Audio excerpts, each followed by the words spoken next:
Sometimes I go to the dollar store to buy supplies. I mean, they got tools and stuff. Nothing that'd probably be too reliable, but I mean, if you need stuff for around the house, it's probably good enough. But one thing I definitely do buy are these gloves. These gloves are great for $1. Got all kinds of different arrays here, different colors. I mean, I got sandpaper, little zip ties, just if you're doing small jobs, super glue always comes in handy. And it's all a buck. Looks like this place stopped it up. I actually bought one of these levelers, which they're pretty damn decent for $1. Of course, they got the tools right next to the cat food, whatever. So they got some extension cords over here. I don't know how well those will hold up. Guess I could buy one and give it a try. No, just a little food for thought. Be on a budget. Nothing wrong with the dollar store. Hello and welcome to Chemical Spore. Alright, a while back, Justin Dow, he taxed me to make a small breaker bar out of some parts from a bigger ratcheting breaker bar that he had fabricated. I will try to find that video and put it in the link if you want to watch that. It was really interesting how he used a grinder and everything. So I don't have the resourceful tools that this man has. So I'm going to try to do this with a little rotary tool. And maintenance man, this isn't Work Pro, this is Work Zone, some knockoff stuff. Anyway, I bought this at Aldi's. If you've ever seen those chains of supermarkets, they're pretty cool. They sell some weird shit in there sometimes. So I'm gonna try to use a grinding wheel on this, and I'm gonna do it right here in this shoebox to catch anything that might fly off, and then I hope the sparks don't catch the shoebox on fire. That'd be pretty interesting. Okay, here we go. Let's give this a shot.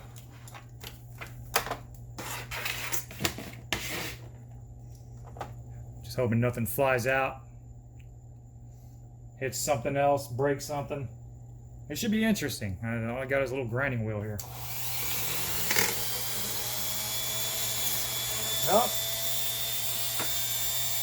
I have to do it the other way. It wants to throw sparks into my face. That doesn't matter.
There wasn't much to grind down when I was sent to this, so it's just so minute.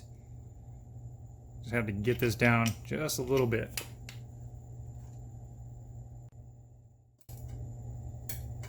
Alright, what I'm going to do is I'm going to kick the speed up on this a little bit. So it was about, 2.5 there. Okay, 3, 4. Let's see how 4 goes.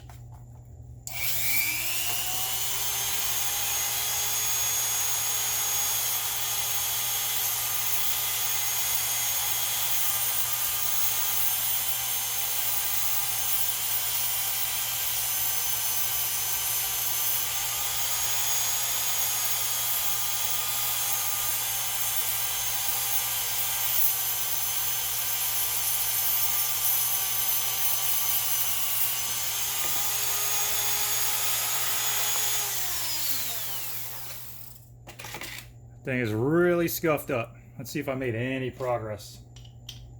Nope. I'm gonna keep on working on this until I get it.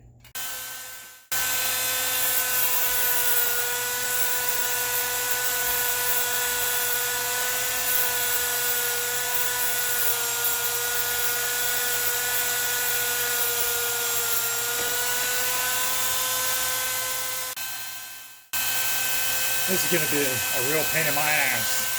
This isn't much.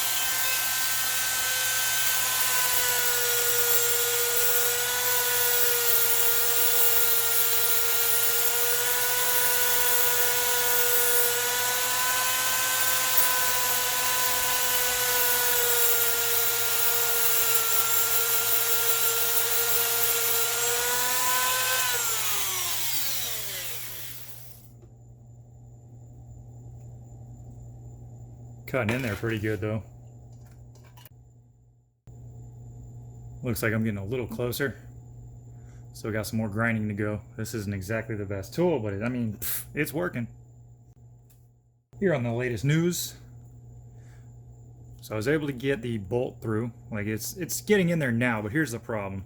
I think I'm gonna have to like grind some of the outer shell because of how it sits. The outer rim is just hitting right on the base of that. Unless I could maybe take a round or a cone shaped grinding wheel and then just get on into the base of the ratchet handle itself, and that's it. Let's see what happens. I mean, maybe that'd be the next best step. I'm gonna try that next.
See our progress here. Okay. All right. This looks like the way the holes lined up here. It's not gonna really work out too well just being like that, but at least now I got this to where it's gonna fit in there. Seems like almost any angle that I put it at. I mean, it might need a little tweaking here and there, but I'm going to go ahead and grind that down just a little bit more. I believe I may have this licked. Just go ahead and tighten this down. Got a washer in there too. Alright, get that real nice and tight. As best as I can for using this kind of a tool. Little cheapo that I picked up from the parts store. I mean, it's nice to have little sets like this. But man, for the most part, it's there. It's working, it's moving. It's a little loose, but I could probably put a bigger washer in there or something. Lock nut, or a lock washer rather. Where did it go? Try sticking that in there, right here, into a little groove. See how that works out. But for the most part, I mean, there it is. It's not great, but I did it. Justin Dow, I have accepted and did your small breaker bar challenge. It was a lot of fun. I hope everyone that watched this enjoyed it. And again, I'm going to put a link in the description for Justin Dow of the video he made making a 25-inch breaker bar with a ratchet head, which he took the ratchet head off of this ratchet and converted it into a ratcheting breaker bar. So that's pretty cool. And once again, I bought this at Aldi's. Like, you can catch, they put out some weird tools every once in a while. And it came with this whole kit. Came with a bunch of grinding wheels, sanding wheels, just all kinds of different things. The extension. So instead of paying like, what, $80 for a Dremel, I paid $35 for this. And it's held up, and I've used it quite a bit. So I am very impressed with this machine. It's held up. And I went up to a speed 5. Pretty much, I think it has what looks like maybe 7, if that's what max is. But I had no problems with this tool. It's held up very nicely. I think this was $35 well spent. Again, thank you for watching, and this is Chemical Spore out.